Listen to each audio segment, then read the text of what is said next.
Eyes on Longmont, offering a diversity of topics about our community that will inform and entertain you. We invite you to sit back and enjoy this edition of Eyes on Longmont.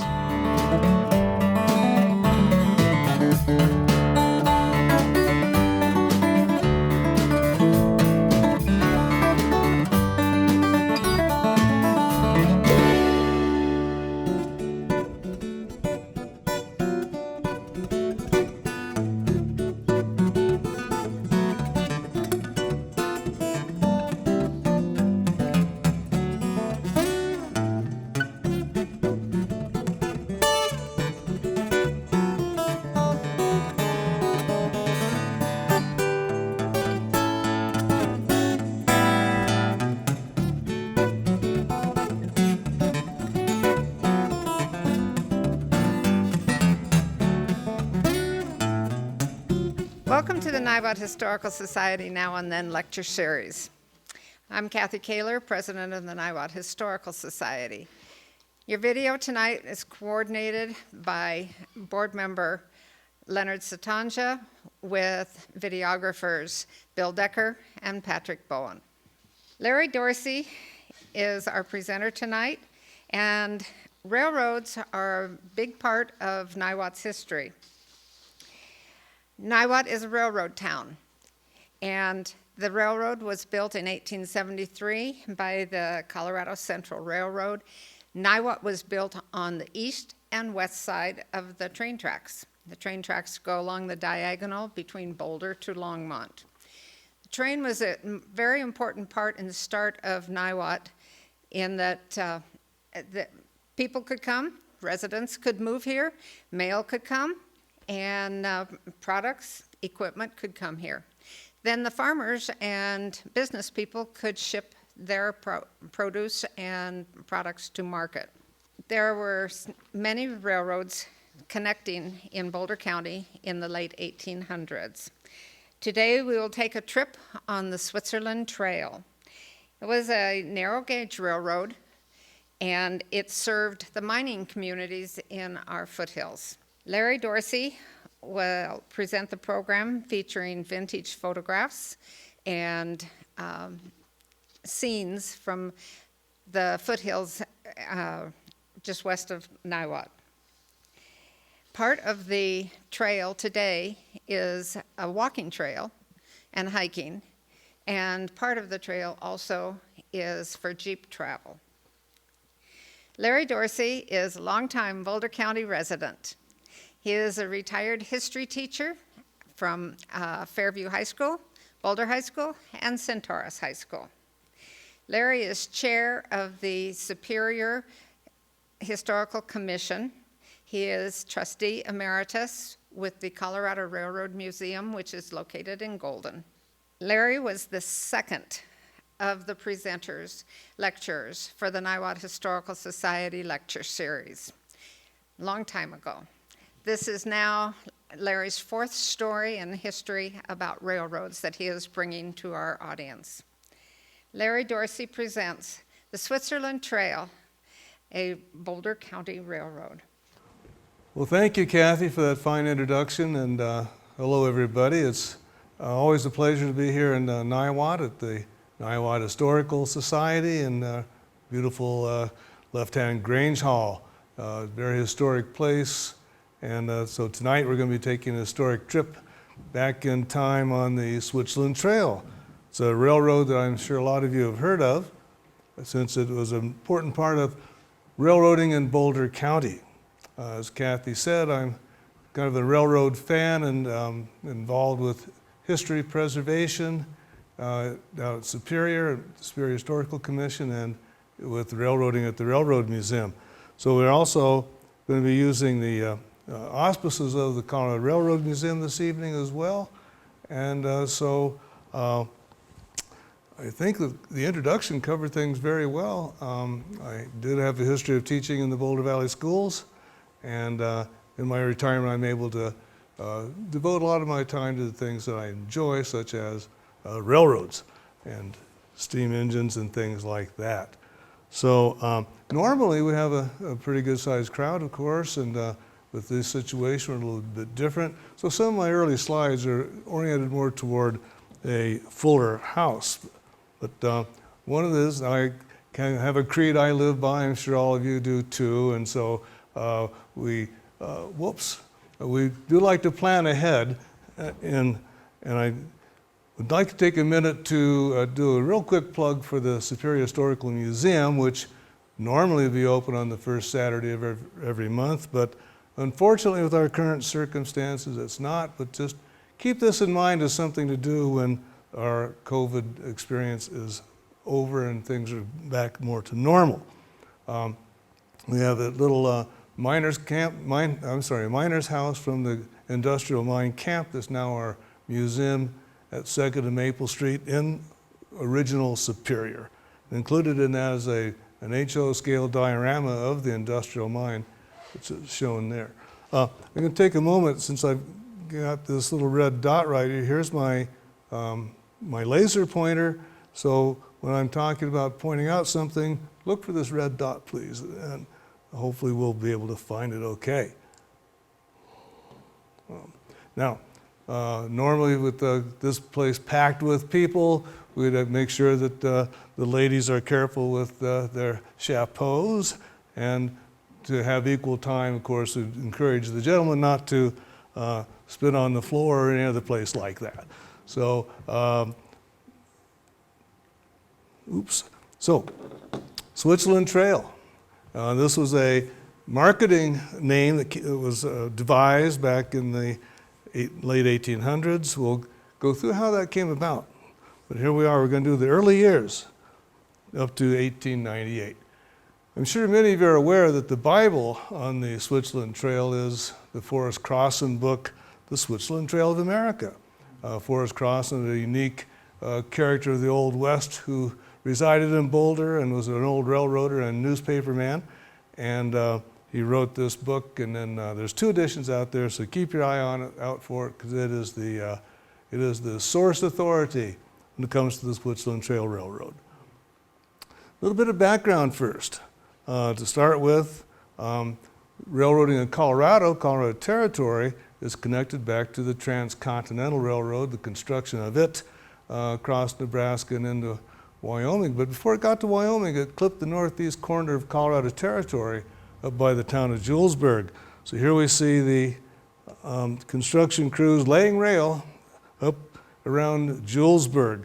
Since Julesburg was at the end of the line, western terminus of this construction project, it was kind of a wild and woolly place, and I think it's hard for us to imagine today that Julesburg was once called the wickedest little city in the West. Since they went to Cheyenne and then on to Ogden, Utah, Denver got passed up, and the head of the Union Pacific Railroad just blew Denver off. It's too dead to bury, he said.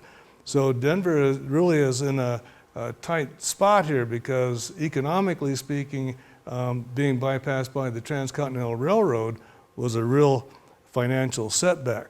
So the big moguls of Colorado Territory finance and politics put together their resources and built a railroad from Denver up to Cheyenne, the Denver Pacific, and that connected the soon-to-be capital city of Colorado Territory with the new city built by the railroad, Cheyenne, Wyoming. So at the very beginning of this saga, we have a big competition between the cities of Golden and Denver about prominence in Colorado Territory. You probably know, many of you do, history buffs, that Golden was the territorial capital for quite a few years, and Denver, of course, became the competitor to Golden, and we see some very significant names in Colorado history. And I'm using my laser pointer now, so there should be a red dot by Mr. Loveland, Teller, Berthoud. These are all names that are prominent in territorial and early statehood politics and business.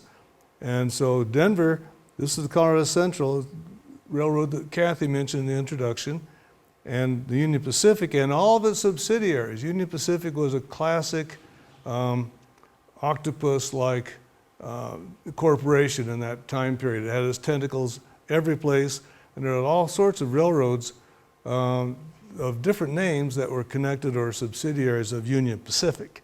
Here we see some more of the important names from that time period. So the competition is on. And this map, so way down here, that red dot's close to the bottom of the map, there's Golden. So at one time, the railroad to Boulder came out of Golden and went up, kind of paralleled Indiana Street near Stanley Lake and then into Boulder. And in the meantime, there was another railroad that came straight across from Brighton to Erie and right up the Boulder Creek.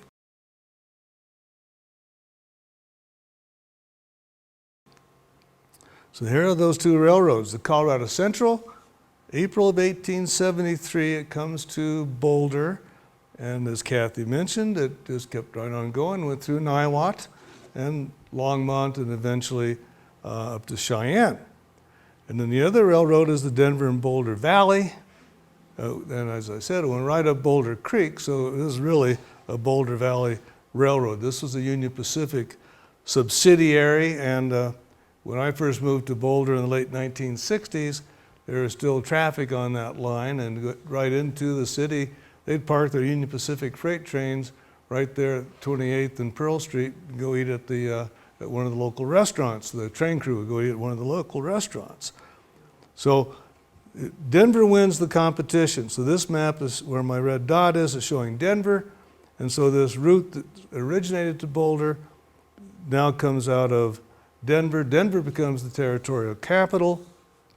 And here are those two lines. And this also shows the branch near Louisville that went through Superior, Marshall, University, and again, the Denver and Boulder Valley. So one of these Union Pacific subsidiaries was the Union Pacific and Gulf.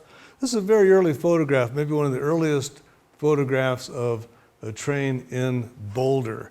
And that's a line of stock cars there. And notice the track is still unfinished, and there are 3 rails in this track, this dual gauge track. There's both standard and narrow gauge on the same roadbed. So standard gauge is 4 feet 8.5 inches between the rails. Narrow is anything narrower, most common is 3-foot gauge, as we call it. So what's going to happen is that the big intercity trains are going to be on standard gauge. Going into the mountains will be narrow gauge because it's easier to construct, less expensive, and it could make tighter turns, tighter radiuses, not as expensive to construct, and frankly, the standard gauges probably couldn't get through some of these canyons in Boulder County. I'm going to show you a map now of Boulder back late 1800, early 1900s. So here comes that line from Denver, and takes that right turn up to Niwot. I'm sure all of you have been in this location where my cursor is right now, because that's about 34th and Pearl Street, and that's where you get stopped by the train as it's going from Denver to Cheyenne, and it takes a long time for 125 or 30 rail cars to go by.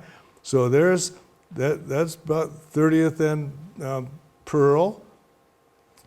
This street right here is called Water Street. If I had a bunch of people here, I'd ask what that street is known as today. Maybe Kathy probably knows. Water Street is now known as Canyon Boulevard. Yeah, so the street that's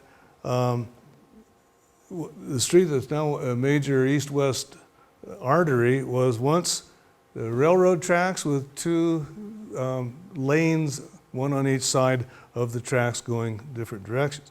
Right there is where the depot was at 14th and Water, now Canyon.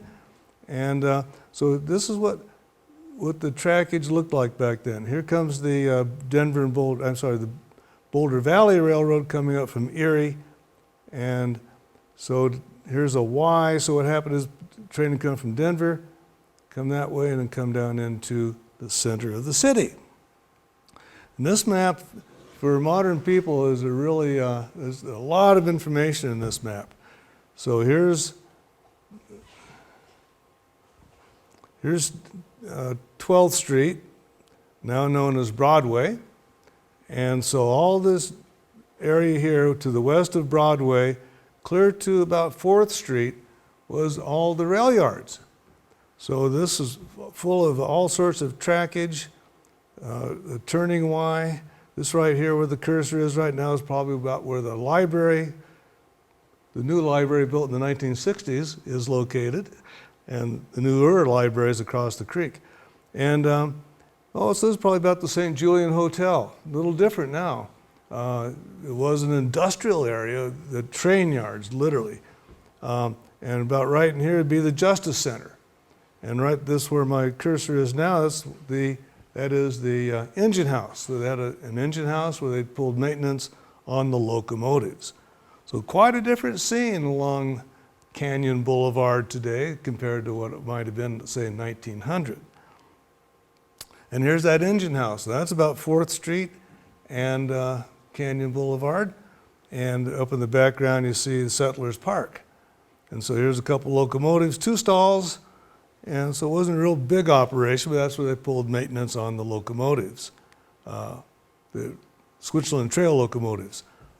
One of the incidents that took place down in the train yards in that location was a huge dynamite explosion. And this shows the aftermath. Here's where the explosion took place, where my cursor is now. And what happened was a little labor spat, shall we say. We had some strikers and some strike breakers from the union, the railroad union, and a union man was sure that in a boxcar was sleeping some strike breakers. And so his idea was to set off some dynamite in this car and set fire to this car and to scare him out. Well, it turns out that the car was loaded with dynamite heading up to one of the mines. And what happened was an immense explosion that blew out plate glass windows in Pearl Street and left a huge crater. And the three guys in the boxcar died. The perpetrator of the crime was convicted and sent down to Canyon City to the state pen. So that was right about where the St. Julian Hotel is right now. So why build a railroad into the mountains? Well, it's been shown that in the research that to ship ore out of the mountains by wagon and horse or mule would cost about $20 a ton. Ship it out by rail was about $1 a ton. So there's economic motivation for this big time. This shows going the other way. Instead of coming out, how about going in to the mountains? And we see here what looks to be probably a steam boiler heading off to a mine or a mill, being pulled on a wagon by 6 horses. This is right in the city limits of Boulder. They're getting ready to go up into the hills. And so you can see what it takes to transport something into those horse and wagon days. Here's another one with 8 horses. And look at this road, hardly can be considered a real road. And here's this wagon with, again, what appears to be a steam boiler being taken up to a mine. So the alternative, here's a not very large, a narrow gauge flat car. And you compare the load ability of this railroad car to the wagons. And then imagine having 10 or 12 or 20 freight cars on the train. So that this is the motivation is much more efficient transportation, more profitable, of course, and effective. So our railroad that goes into the mountains had 3 different names. The first incarnation is called the Greeley, Salt Lake, and Pacific. It was kind of an interesting name since it didn't go to any of those places.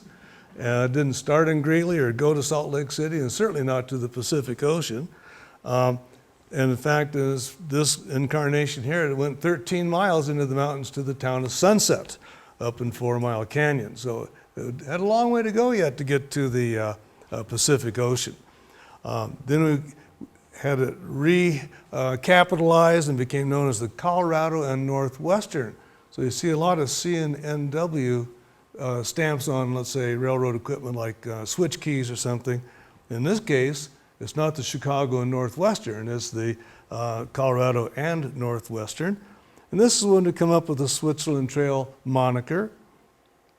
And then later, one more try at recapitalizing, it became known as the Denver, Boulder, and Western. Now the old timers like to make up these funny names with the initials. So D, B, and W, they said, well, that stands for drink beer and wine. And another one was the CNS, they called that, the CNS was the crooked and slow. Or the DNRG was the dirty and rather greasy. So this was a real common thing that the old timers like to do with the acronyms. So the Greeley, Salt Lake, and Pacific laid its tracks in the Boulder and the yards, and then up 4 Mile Canyon, arriving at sunset in 1883. So we're tapping into all the mines and mills of Boulder County. Now this map is going to show leaving Boulder, goes west of Boulder, and then 4 Mile Canyon takes a right turn going north and northwest through Salina and Wall Street, all familiar names I'm sure for a lot of you, terminating at Sunset. So that was a 13-mile trip. It was pretty revolutionary because even though it was not getting into every community in Boulder County, the mine owners could get their materials to the sites along the route and have it transported to back into Boulder or wherever it's going next. So here is what was called Oradell, which is just right there right now where my cursor is. This would be the highway going up to Nederland, and then you can turn into 4 Mile Canyon. Right now there's something like some kind of a camp or something right there in the trees. A lot more trees in this canyon than there used to be back in the old days. If we had our usual crew here, I'd be warning you right now that there's going to be a test. And so on this material, I don't think I mentioned earlier. And so here's the first clue about the upcoming test. How many bridges were between 4th Street and Sunset? Keep that in mind. I took a little drive up 4 Mile Canyon 6-8 weeks ago to kind of see how things had changed since I was there last. And huge changes, a lot more homes, and then what I noticed really was how many more trees there were along the creek, especially. And it seemed a lot more overgrown than it did when I used to drive up there frequently. So here's the little town of Sunset. And so here you have a Y here, so that's enabled them to turn the engine or turn the train to change directions, because this photograph was taken after the other two lines were built, so it's a little bit misleading. This line goes off to Eldora, and this line goes off to Ward. It wasn't there in 1883. Okay, so imagine it's not there now. So this is where they went first. And here we see an eastbound train heading back down to Boulder. They turned that on the Y. They had a little depot there inside the Y. And this was a very typical passenger setup, a combination baggage and passenger car and a conventional passenger coach. Here's the depot at Salina. By the way, you may be seeing this watermark on a lot of these photographs. These are from Carnegie Library, and by using them with the watermark, you don't have to pay to use them. So there they are. Boy, I wonder if there's ever any problem with flooding in 4 Mile Canyon around Salina. Look how close this depot is to the 4 Mile Creek. And we know, especially in 2013, we know how serious the flood was in Salina. So here's the little Salina depot tucked away in this canyon. And here's another view of it. When I first originated this slideshow, I did a tag team with Sylvia Pettum, and we did it at Gold Hill Historical Society. So I got a little bit of emphasis on Gold Hill here for a couple of minutes. Because you know, hopefully you've been to Salina and been up 4 Mile Canyon, know what that's looked like now. Here's a really important old timetable. For one thing, I love this map because it's almost like somebody dropped some spaghetti on this piece of paper or something. It's way out of scale. You have about a half an inch to go from Denver to Boulder, and then you have all this other space for the shorter version, shorter distances up in the mountains. But there was the railroad, the Switzerland Trail, never went to Gold Hill itself. It had a Gold Hill station, but it was about 1 or 2 miles to the west of Gold Hill. So this shows the connection. They had to take the stagecoach. If you wanted to go to Gold Hill and you wanted to take the train, you had to ride the stagecoach from Salina to Gold Hill, which a lot of you know if you've been there, that's a pretty steep grade up out of Salina to Gold Hill. And so there's the stagecoach. It looks like something out of an old Western movie, doesn't it? I always thought they didn't have that many people on a stagecoach, but here you can see, I think that would have to be kind of top heavy myself. I don't know how you feel about it, but there they go. They're going to go to Gold Hill. And this, see how well we can read this. The stuff I've highlighted tells us that it took 3.5 miles from Salina to Gold Hill, and it took about, let's see, it started at 10:20, got there at 12 noon, so it was almost, what was that? Somebody help me on that. I had it calculated one time. But it took a couple hours anyway to get from Salina up to Gold Hill, and it took, I think it's 2.5 hours, and it takes about 2 hours to come back because they couldn't let it get going too fast. So there's life in the old days. There really were stagecoaches hauling tons of passengers in those kinds of circumstances. Well, here's the big event that changes the history of the Switzerland Trail Railroad, and that is the Great Flood of 1894. And so here's the depot, and here's the bay window, so we're trackside, so we're looking west right into the canyon, but we can't see it for the overcast. And so this is Boulder Creek water, clear up to the depot at Canyon Boulevard and 14th Street. Okay, test takers, how many bridges? 60 bridges. The problem that happened was 9 inches of rain, or 3 inches over 3 days. And what happened was that as the water rose and started eroding things and washing things away, it started washing away the bridges, and the bridges became debris as they went downstream, and they would in turn take out other bridges. So between all the logs, down trees, and probably parts of buildings and the bridges were all wiped out and completely devastated the railroad. And you can see poor old locomotive 155 is looking like it's in trouble over there in the background.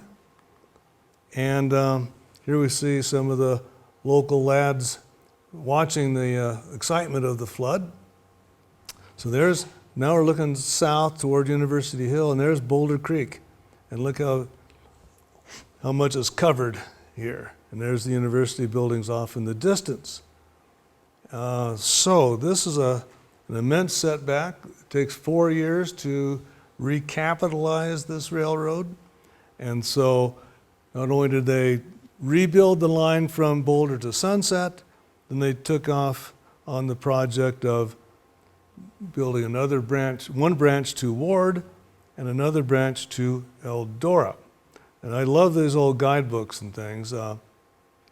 Some of you may know a local collector by the name of Rick Sinner. He has all sorts of advertising paraphernalia, including train stuff, and this was one of his.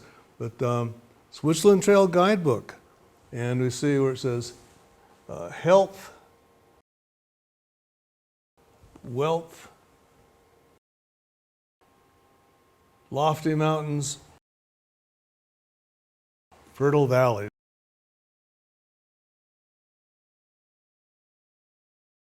So this is a little guidebook that the passenger could take along with them and point out things along the route.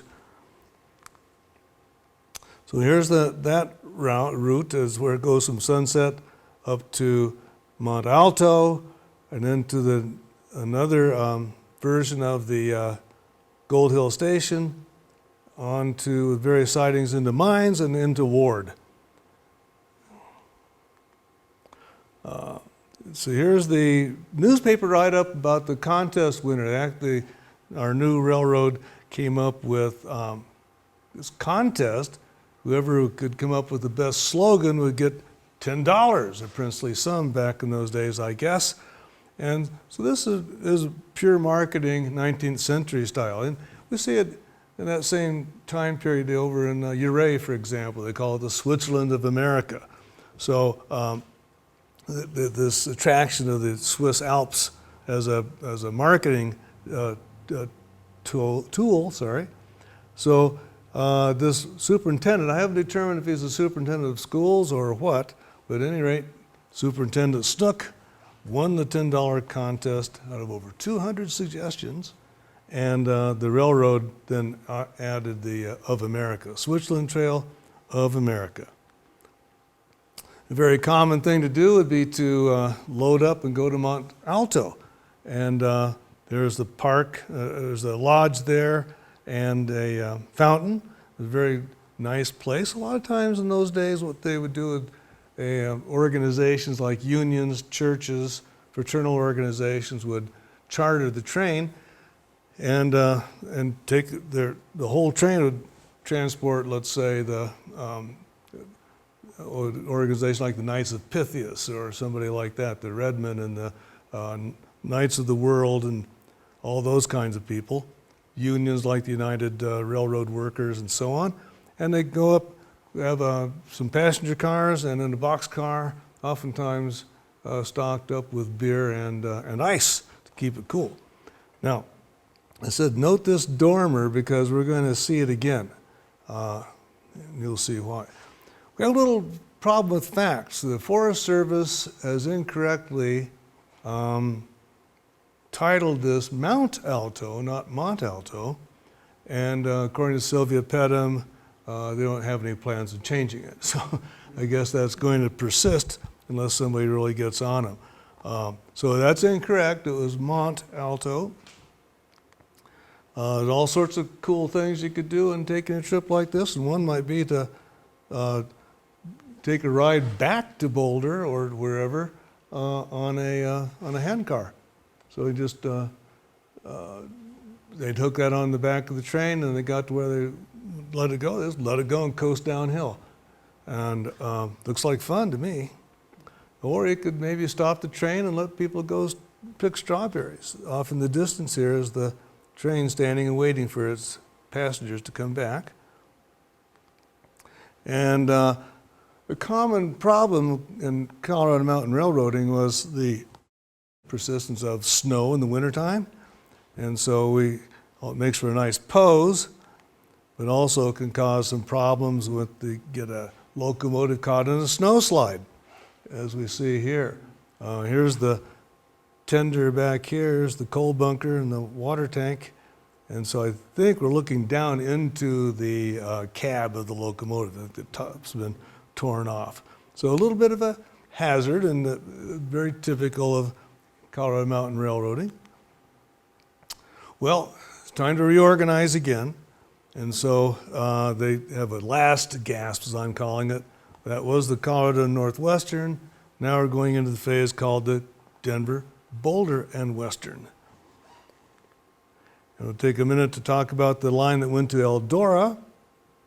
And so again, there's Sunset, there's Sugarloaf. Oh, about right in here is probably where the Peak to Peak Highway is, Caribou Ranch, and the town of Eldora. Not the ski area, but the town. And so this is the Glacier Lake, and note the dormer. There's the same dormer in the same building. Well, how do you get over there? Well, the people decided that the customers had dwindled so much on the Ward branch that they disassembled the entire lodge and put it on some flat cars and took it over to Glacier Lake and reassembled it. So today when you go to Mont Alto, there's a chimney there, and a lot of people think, oh, it must have burned down or something, but actually this took it apart and reassembled it. So there it is at the Glacier Lake. Got a little siding there, some trains on a Y. And I love this picture, kids frolicking at Glacier Lake, and on the back of this photo it said July 4th, 1904. On this route to Eldora was a stop called Cardinal. Now this picture has a lot of stuff in it. And here comes the railroad through that cut, across this great trestle, and toward us like that. So the depot's over here. This building on the side of the hill over here is the Cardinal Mill. And the Cardinal Mill has been saved and is in the possession of Boulder County Open Space. And if the timing's right, you can get a chance to see it if there's some county personnel on staff that day. Now, this is also important, not because it's was probably a gold extraction mill there, but also because if you're going to go to Nederland, this is where you get the stage to Nederland. So the rest of this paragraph, which I don't think you'll be able to read well, says that you can also go to Cardinal, from Cardinal to Nederland, 1.5 miles. So the train did not go directly to Nederland. There's a nice shot of old locomotive 32 coming through a cut on its way to Eldora. Maybe all these people were in those cars. This is the typical, like I was saying earlier, about how the fraternal organizations and church groups would charter a whole train. Part of that was usually getting their pictures taken at some point along the way. And here we are coming into the Eldora station. Not exactly a Grand Central station here, pretty small. That building still exists. It's part of Dr. Doug Dart's summer cabin now. So this is kind of on the south side of the creek, South Boulder Creek.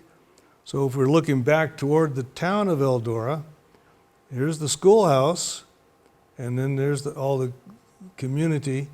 And back in here, there's a building where my cursor is right now with a dormer on its roof too. And it's still there. It was up there a few years ago. It's called the Gold Miners Hotel. It's a bed and breakfast, and very quaint and funky. So in this branch, again, we got our snow issue. So one way to cope with that is something called a rotary snowplow. It has a series of blades that circulate like this and acts kind of like the snow blower you might have in your garage. And sulfide flats I calculate to be roughly around where Nederland Junior Senior High is located today. So here we are getting the tracks cleared off on the way to Eldora. Well, there was one interesting little side trip, so to speak, with this branch, and that is that they built a stub down to the construction site of the Barker Reservoir, Barker Dam, creating the Barker Reservoir. And so this site is the reservoir construction site looking back toward the town of Nederland. So the railroad, the dam construction company paid for this branch, and then it was torn up after it was finished, because obviously it was going to be underwater at some point. Okay, so this is 1909. We're on our way to 1920. Little interlude with something called World War I. And at the same time as a development of Americans' fascination with vehicles with rubber tires on them and engines. And here's a little variation on that kind of an automobile called a Stanley Steamer. And this picture is taken in Boulder. And so tourists could now go up the new road to Nederland, up Boulder Canyon, bypassing the 4 Mile Canyon route. And go to Nederland. Why go to Nederland? So they can keep on going to Estes Park, because the same Mr. Stanley also constructed that marvelous hotel in Estes Park. So Boulder, Lyons, Longmont, Loveland, Fort Collins all had stations where people could take the Stanley Steamer automobile up their very respective canyons, eventually getting to Estes Park, to the Stanley Hotel. Well, this didn't help the railroad any, did it? Furthermore, with the highway, well, a navigable automobile road up Boulder Canyon, this means that more and more people are going to be using their personal cars and the trucks to haul out the ore. So after the World War I decline of economic activity and another flood in 1919, trucks, buses, automobiles, the Switzerland Trail was defunct.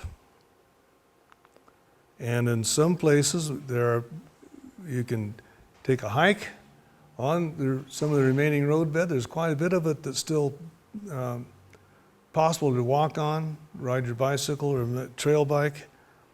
As Kathy said way back at the beginning, the four-wheel drive in a lot of places too, because not that it's too steep, but I found it was so rocky, it's just really difficult to take a conventional car over that.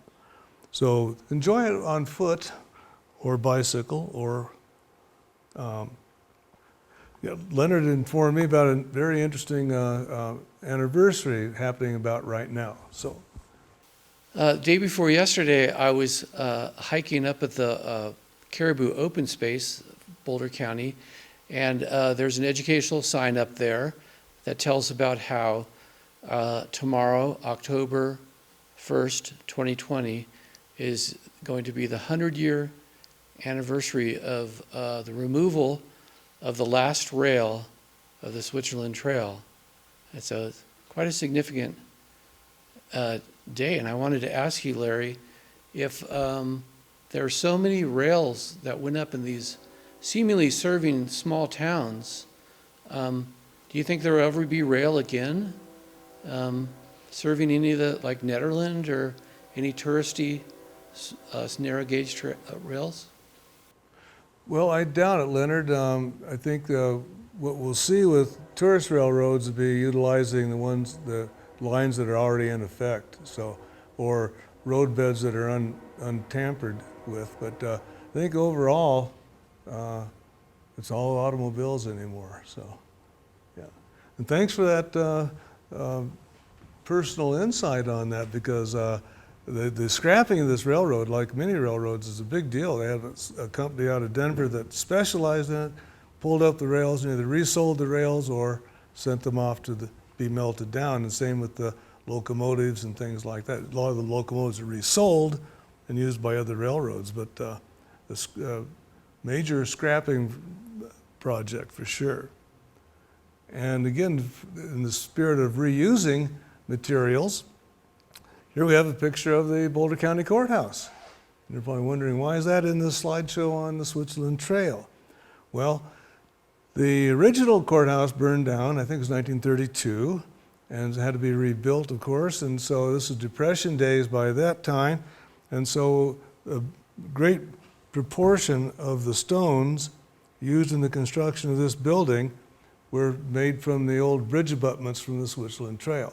So they went up into the canyons, took the blocks, brought them down to the yard, the courtyard, and they had a big stone cutting operation there, and they cut them to size, and that became part of the building materials for the new Boulder County Courthouse.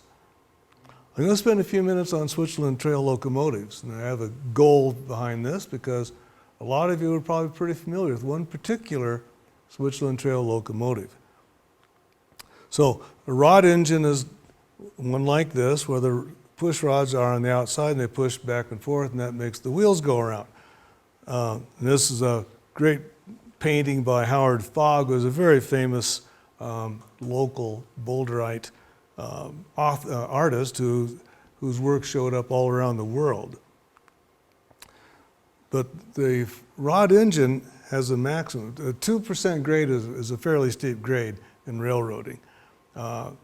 Railroaders would be happy if they could have a completely straight line with no curves, quite level. And that's not reality. So in Colorado, narrow gauge railroading, we had a lot of 4% grade.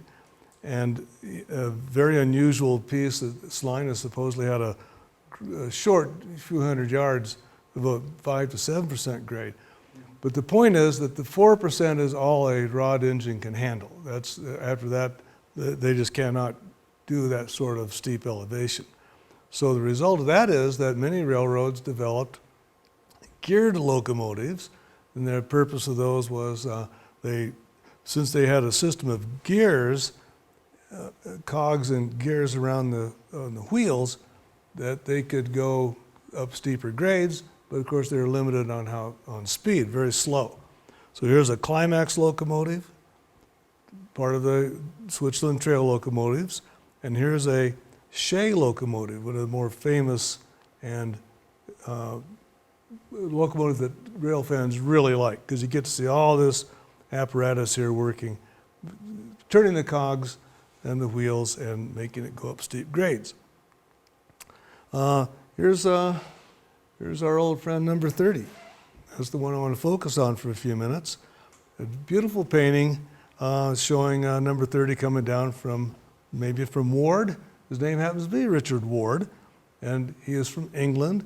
And he painted this without ever coming to the United States. So he painted that based on a photograph, but a nice job.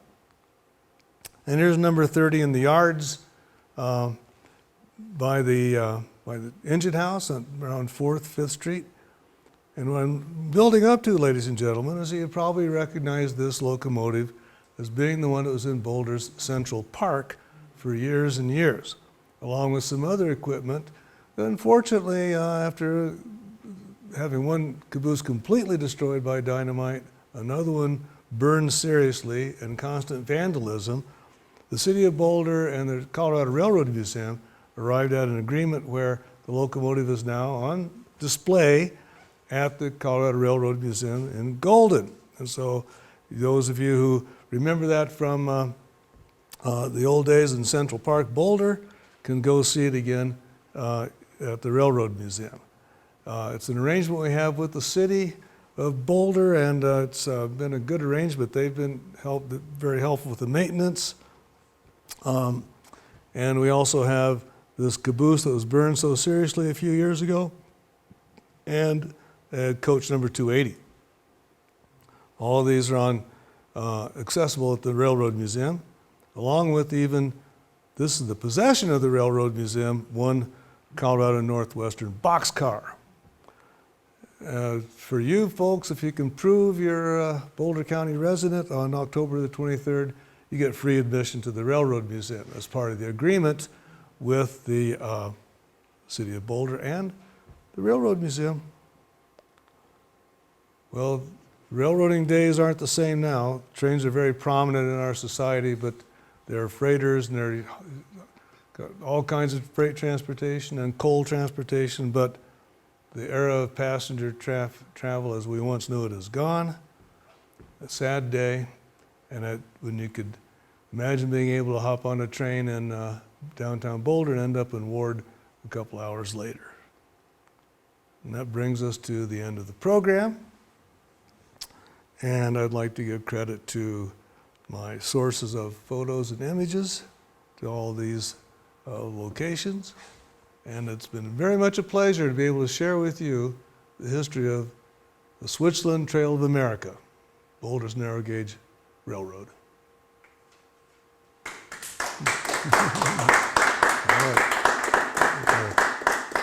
Thunderous applause there. All right. Any questions? Any questions?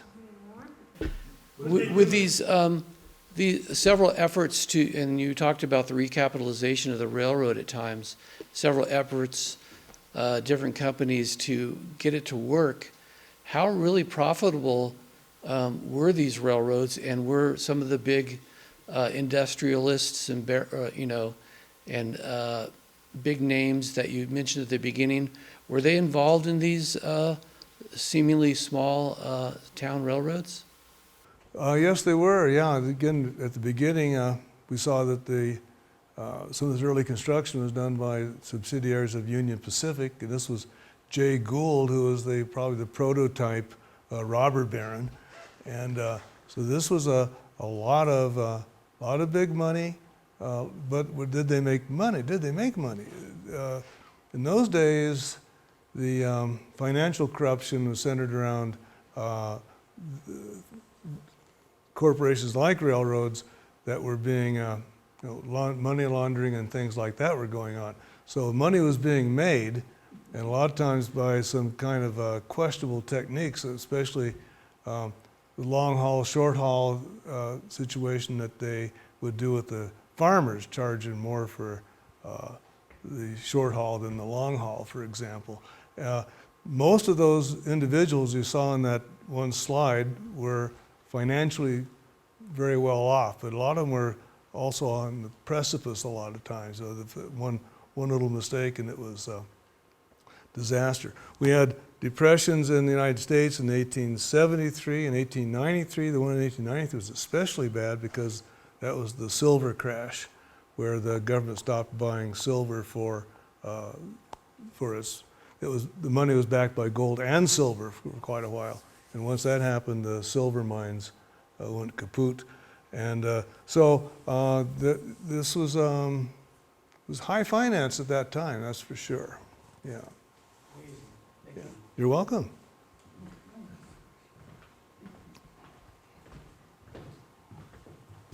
How much steam pressure is typically in these older steam locomotives? If I'm not mistaken, it's around 180 pounds per square inch. The system holds a lot of steam, and I think one of the most fun things that happens down at the Railroad Museum when we have live steam operations is when the pop-off valve goes off, and all of a sudden there's this great sound and this great noise, and there's this great plume of steam coming up out of the pop-off valve. So I think it's 180 psi. Thank you, Larry, for coming, and I hope you all enjoyed the trip on the Switzerland Trail and all the history of railroading here in Boulder County. Have a good evening.